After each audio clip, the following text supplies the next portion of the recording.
Cl minus के लिए। Cl2 है तो Cl जुड़ा कैसे जुड़ा? By the sharing of electron, covalent. तो वहां पे कौन से रेडियस की बात करें?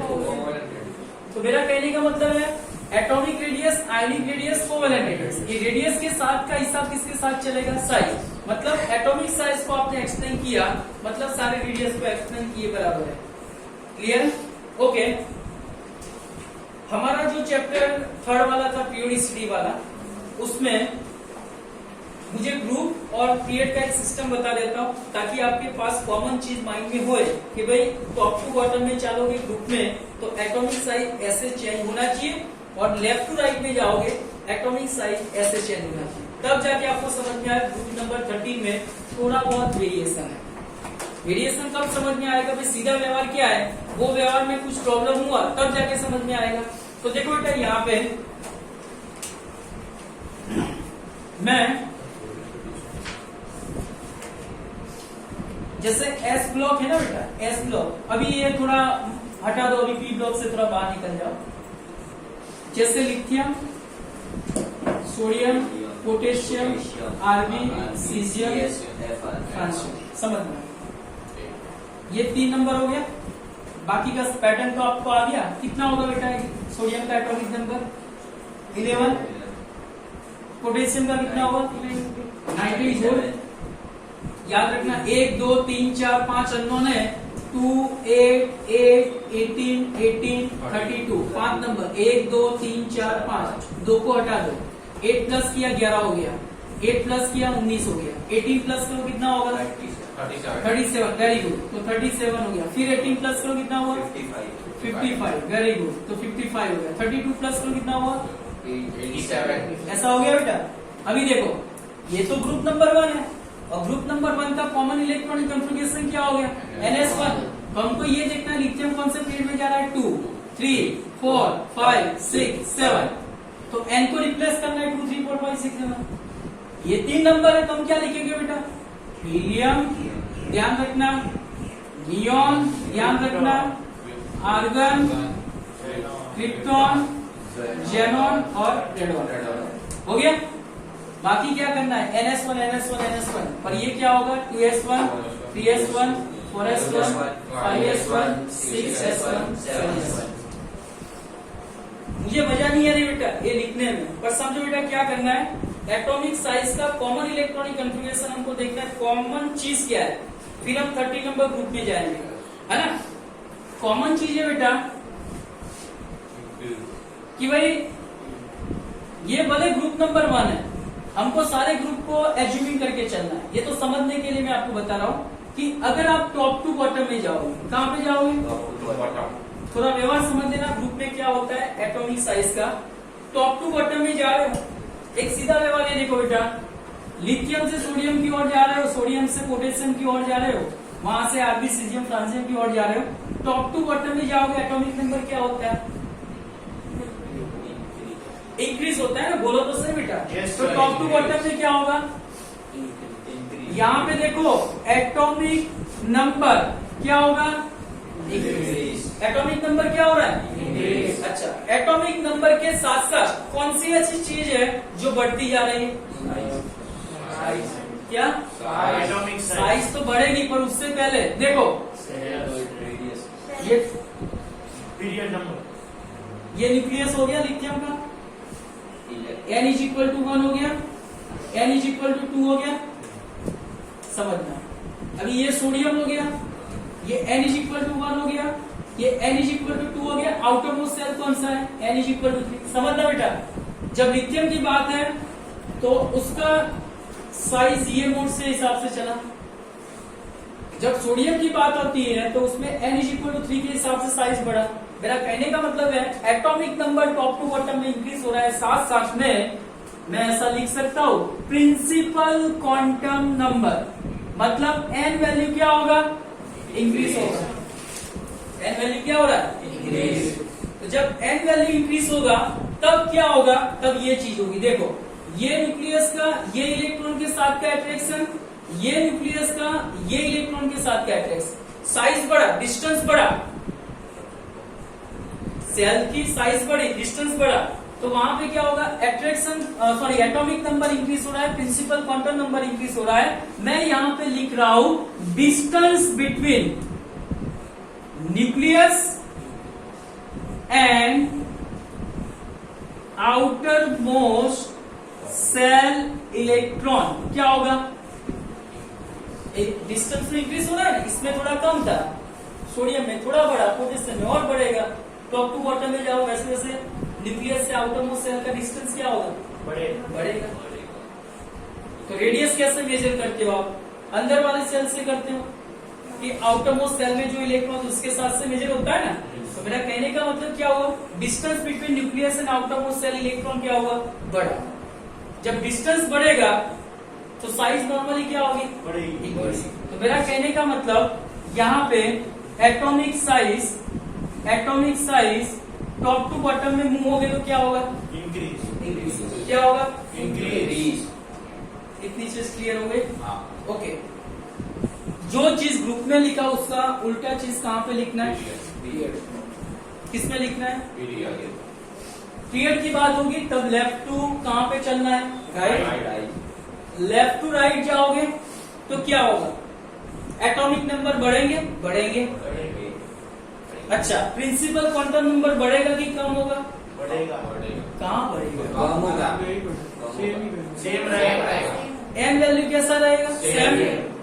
अच्छा, एन वैल्यू सेम रहा, एटॉमिक नंबर बढ़ा तो प्रोटॉन बढ़े, प्रोटॉन बढ़ने से क्या हुआ, जेड इफेक्ट बढ़ा। क्या बढ़ा, अभी जेड इफेक्ट बढ़ रहा है, सेल वही का वही है, अंदर न्यूक्लियस में प्रोटॉन बढ़ते जा रहा है, पॉजिटिव चार्ज बढ़ता जा रहा है, तो इलेक्ट्रॉन के साथ का अट्रैक्शन क्या होगा, बढ़ेगा।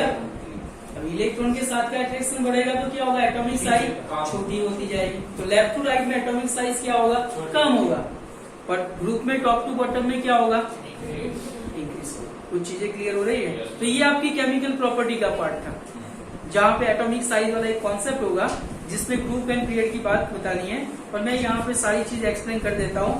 ये हो गया, एक प्रॉपर्टी तुम्हारी कंप्लीट हो गई, एटॉमिक साइज का व्यवहार ग्रुप और पीरियड में कैसा होगा। कुछ ज्यादा कॉम्प्लिकेटेड है नहीं, मैं इस पे बॉक्स बना लेता हूँ, समझो। ये बॉक्स बना लिया।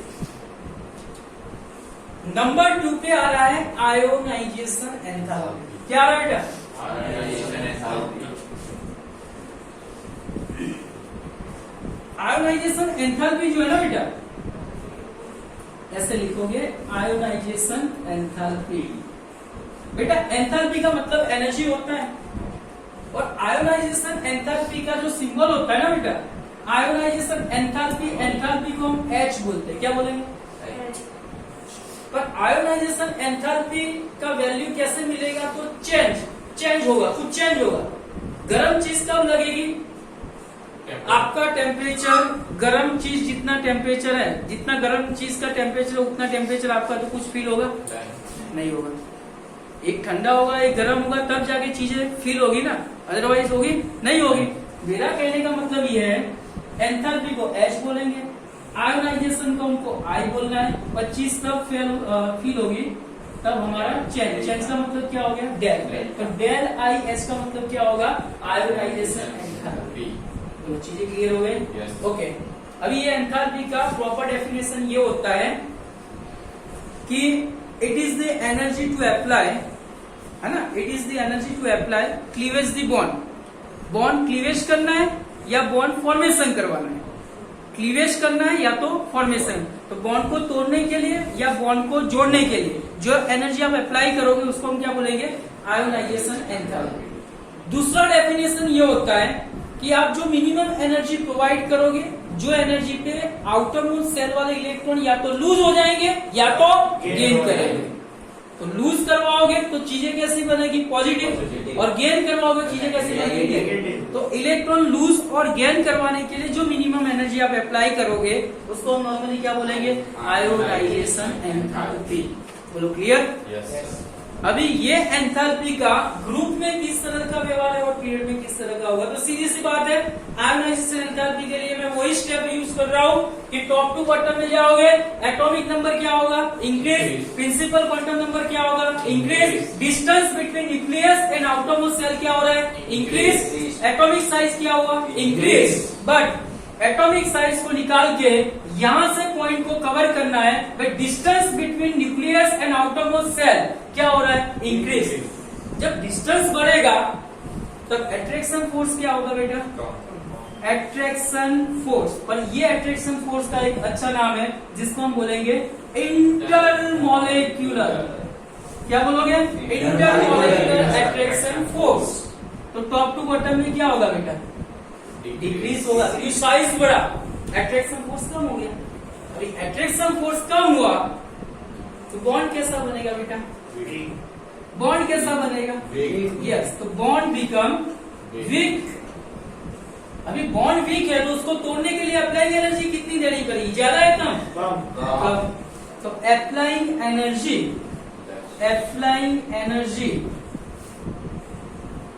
To cleavage the bond decrease. हम थोड़ा बाउंड्री से नीचे चले गए हैं, okay, bond become weak, applying energy decrease.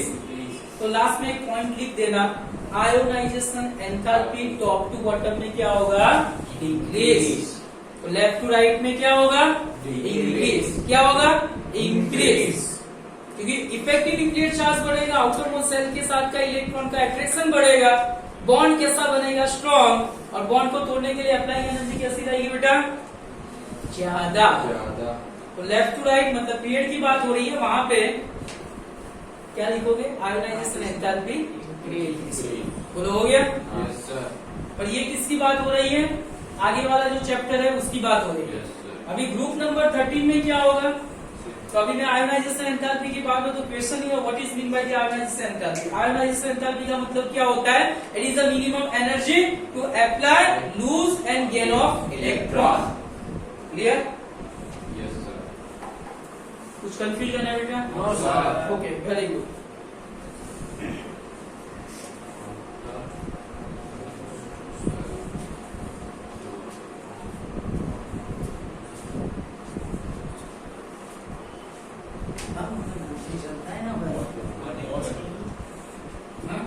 नहीं वो मत करो, निकल जाएगा।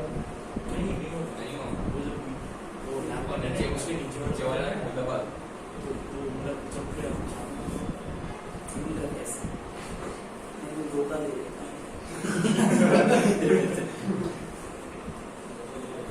स्पीड से बेटा समझ में आ रहा है, कंप्लीट समझ में आ रहा है तुझे बेटा, समझ में आ रहा है,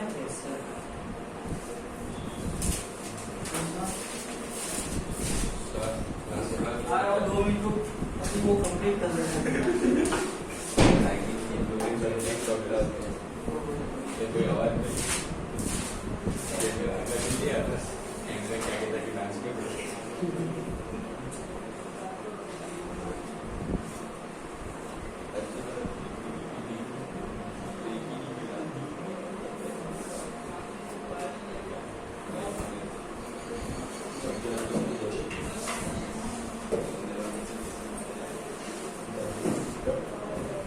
चलो बेटा अभी हम आगे चलेंगे। कट डाला नहीं है, किसको आ रहा है, तेरा नाम क्या है बेटा, समझ में आ रहा है,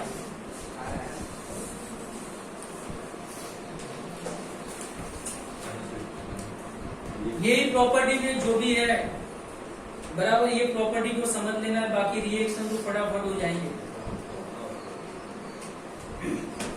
अभी निकाल दो बेटा, उस टाइप का निकाल लो, तो वैसे जगह भी कितनी है,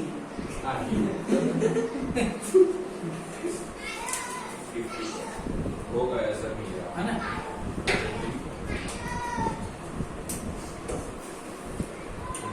ओके, ये पूरा टॉपिक जो है ना उसके ऊपर पेंसिल से बॉक्स बना लेना, मतलब जिससे बनाओ बट पूरा बॉक्स बना लेना। ये आपका आगे वाला चैप्टर जो उसका थोड़ा एक्सप्लेनेशन है, इसका ये ग्रुप के साथ कुछ लेना देना नहीं है।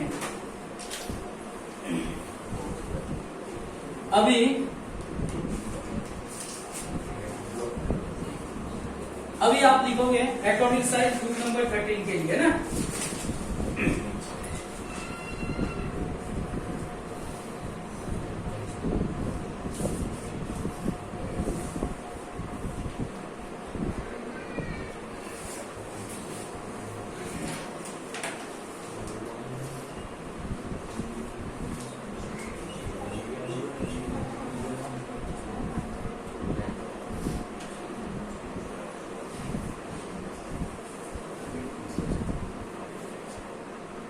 बेटा ये ब्लैक से जो लिखा हुआ है वो लिखने की जरूरत नहीं है आपको समझने के लिए मैं लिख रहा हूं।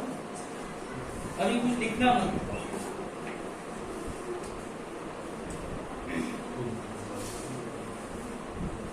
चलो ये हो गया बेटा। समझने जैसी 2-3 चीजें हैं कि हमारा नॉर्मल रूट क्या बता रहा है बेटा। आपका जनरल ट्रेड क्या बताएगा ग्रुप में, टॉप टू बॉटम में एटॉमिक साइज क्या होनी चाहिए, इंक्रीज होनी चाहिए, जो हमने अभी पढ़ा उसके हिसाब से ना। तो टॉप टू बॉटम में मतलब बोरॉन से थैलियम की ओर चलोगे, जनरल ट्रेड हमको ये बता रहा है कि टॉप टू बॉटम में ग्रुप में एटॉमिक साइज क्या होना चाहिए, इंक्रीज होना चाहिए। हो रहा है 88 बोरॉन का एटॉमिक साइज है, क्या है 88 पिकोमीटर होता है। क्या होता है, पिकोमीटर। तो 88 पिकोमीटर बोरॉन का साइज है और थैलियम का कितना हुआ 170। तो 88 और 170 मतलब टॉप टू बॉटम में एटॉमिक साइज क्या हुआ, बड़ा, इंक्रीज तो हुआ ना। पर अभी ये समझना है बेटा, अगर हमारा पैटर्न फॉलो होता जनरल ट्रेड, तो बोरॉन से ज्यादा इसका होना चाहिए, उससे ज्यादा इसका होना चाहिए, इससे ज्यादा इसका होना चाहिए, इससे ज्यादा इसका होना चाहिए। टॉप टू बॉटम में 1 by 1 इंक्रीज होना चाहिए, क्योंकि हमने तो ऐसा बोल दिया सबसे बढ़ने से एटॉमिक साइज क्या होगी, बढ़ेगी। पर समझो बेटा, ग्रुप नंबर 13 में एटॉमिक साइज का हम ऑर्डर सेट कर रहे हैं स्टेबिलिटी के हिसाब से। तो बोरॉन जो होता है उसका size as compare to aluminium के हिसाब से कितना है, 88 है, 143 पिकोमीटर है। इसका मतलब क्या हुआ, एल्यूमिनियम का साइज बोरॉन से बड़ा, समझना। पर एल्यूमिनियम और गैलियम की कंपैरिजन हो रही है, तो यहां से यहां तक एटॉमिक साइज क्या हुई बेटा, इंक्रीज हुई। फिर एल्यूमिनियम से गैलियम की ओर जा रहे हो, समझो एल्यूमिनियम से कहां पे जा रहे हो, गैलियम, तो वहां पे क्या हुआ, डिक्रीज हुआ। मतलब ऐसा कुछ लिखू बेटा, ये पैटर्न हो गया। बोरॉन से एल्यूमिनियम बढ़ा है, गैलियम से एल्यूमिनियम बढ़ा है, ऐसा हो गया। क्योंकि एल्यूमिनियम का साइज कितना है 143 हुआ, तो बोरॉन का 88 है, तो इसका साइज इससे बड़ा हुआ।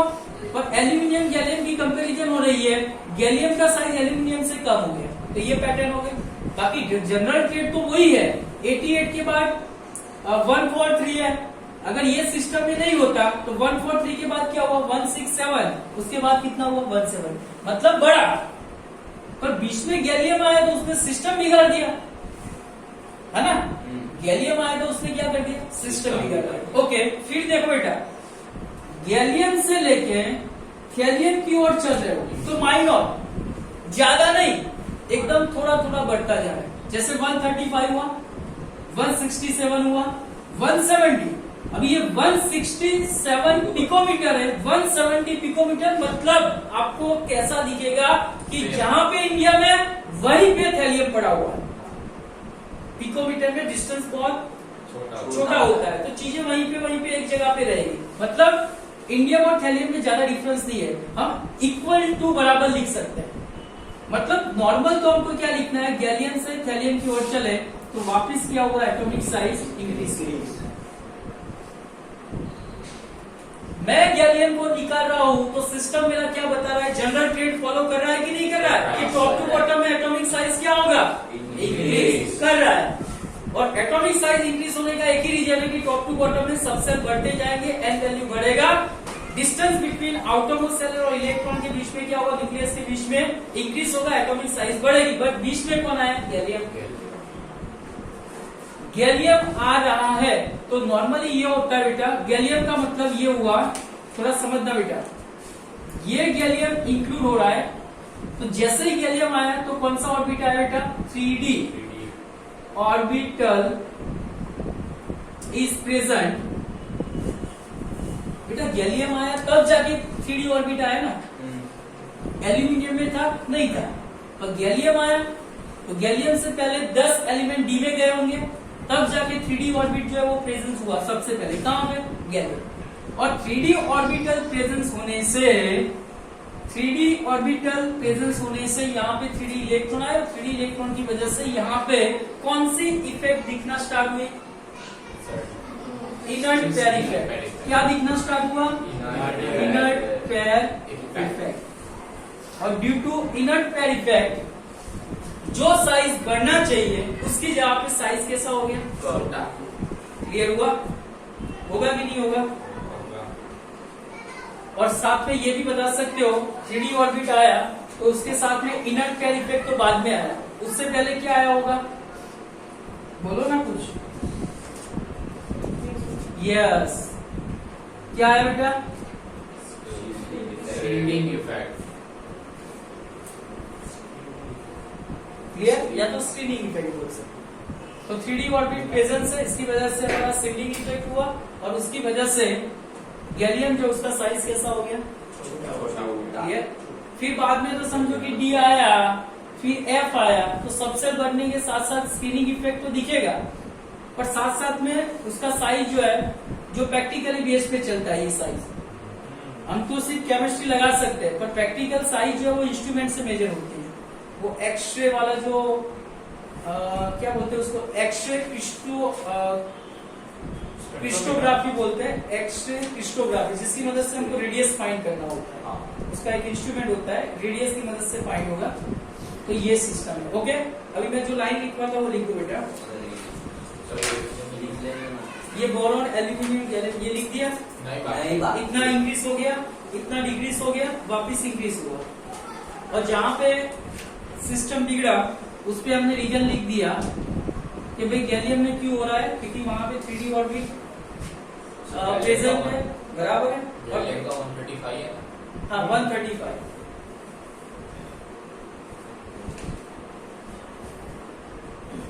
और यहाँ पे बता सकते हो बेटा, इसको पूरा लिखना हो, सीलिंग तो बराबर, पर कैसा है बेटा?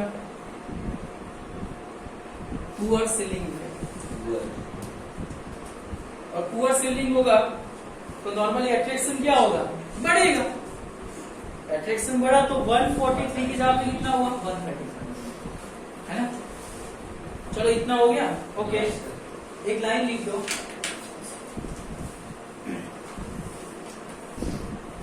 लाइन में यही चीज हम एग्जाम में लिख नहीं सकते, उसको वर्ड में लिखना पड़ता है। तो लिखो ऑन मूविंग फ्रॉम, या तो on moving down the group, on moving down the group, atomic radius is expected, atomic radius is expected to increase, however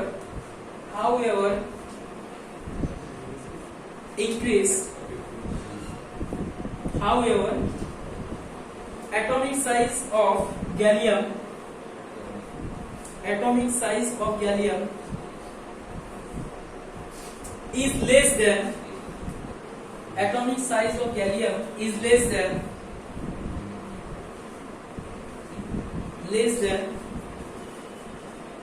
that of aluminium, due to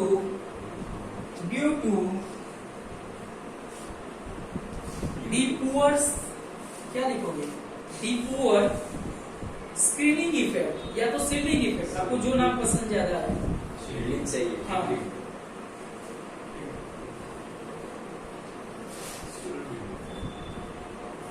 to present D orbit, हो गया complete? Yes sir. बोलो, अभी कोई problem है? No sir. Exam में ये तो चलो ठीक है, पर ऐसा पूछेगा कि भाई arrange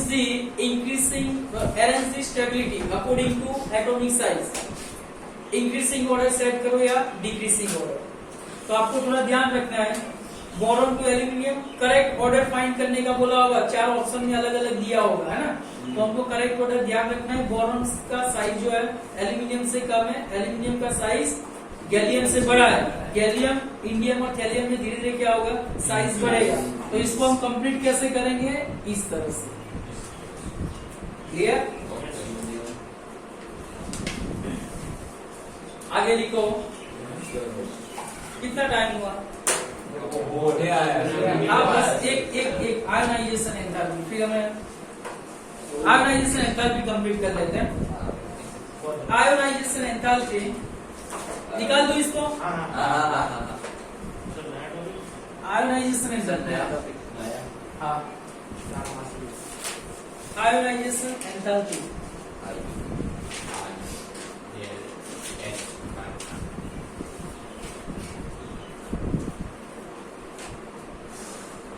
अभी हम ये पढ़ेंगे ग्रुप नंबर 13 के लिए। आगे वाला जो व्यवहार था ग्रुप एंड पीरियड के लिए था ना। तो ग्रुप में आयोनाइजेशन एंथैल्पी क्या होगा, टॉप टू बॉटम में इंक्रीज या डिक्रीज? क्या इंक्रीज होगा? डिक्रीज होगा। क्या होगा बेटा? ओके, चलो बोरॉन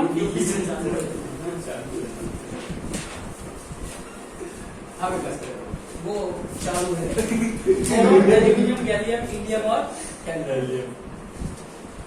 कोई बात नहीं,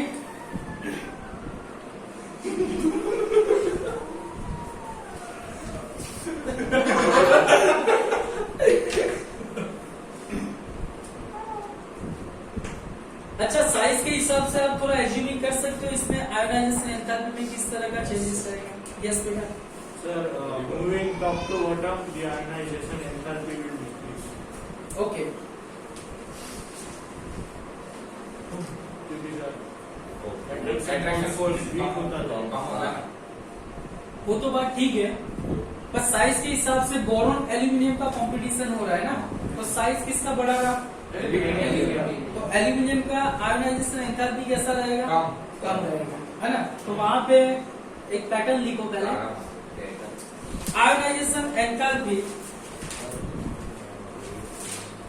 ionisation enthalpy value, ionisation enthalpy value do not decrease, ध्यान रखना, do not decrease smoothly down the group. तो पहला पॉइंट याद कर लेना है, ionisation enthalpy value do not decrease smoothly down the group, मतलब कहीं ना कहीं पे कुछ लोचा हो गया होगा, है ना। सेकंड पॉइंट लिखो, variation can be explain, variation can be explain on the basis of poor shielding effect. Variation can be explained on the basis of poor shielding effect of DNF, effect of DNF electrons.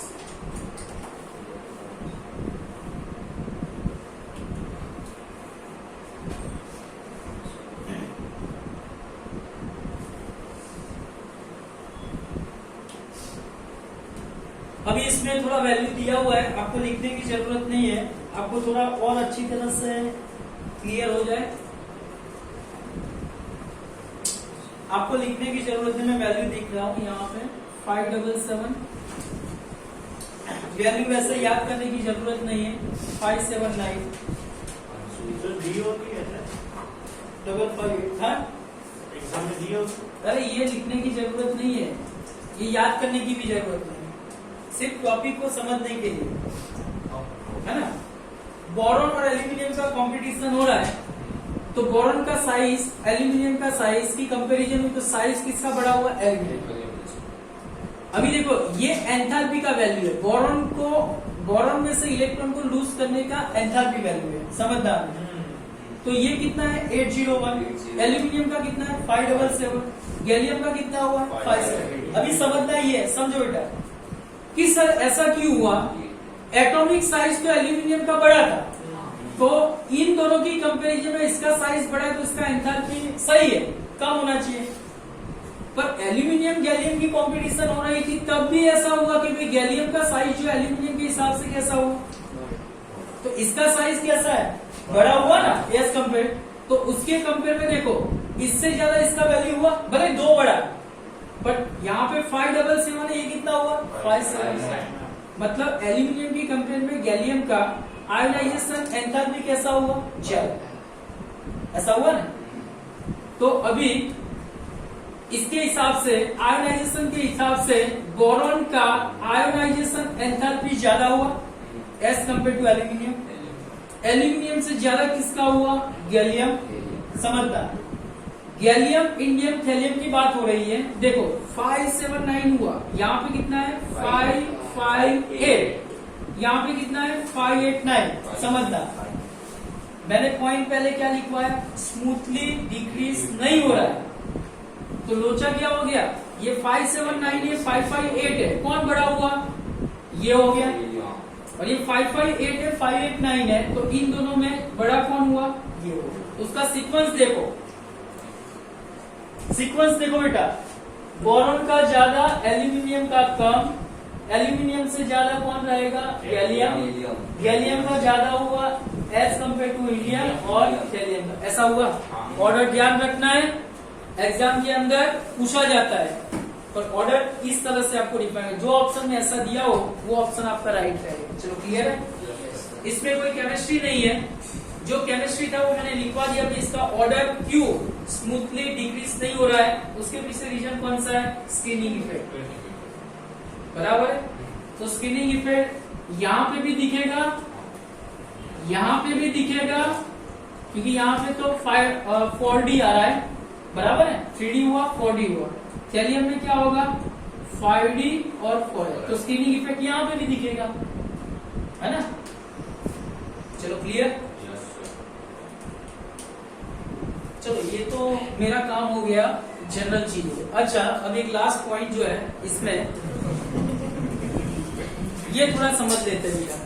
जैसे ये aluminium हो गया, अच्छा इसका क्या electronic configuration है 283, समझता बेटा। मैंने यहाँ पे कुछ मिनिमम एनर्जी अप्लाई की, और वो मिनिमम एनर्जी में क्या हुआ कि उसने एक इलेक्ट्रॉन लूज कर दिया, +1 बन गया, समझना।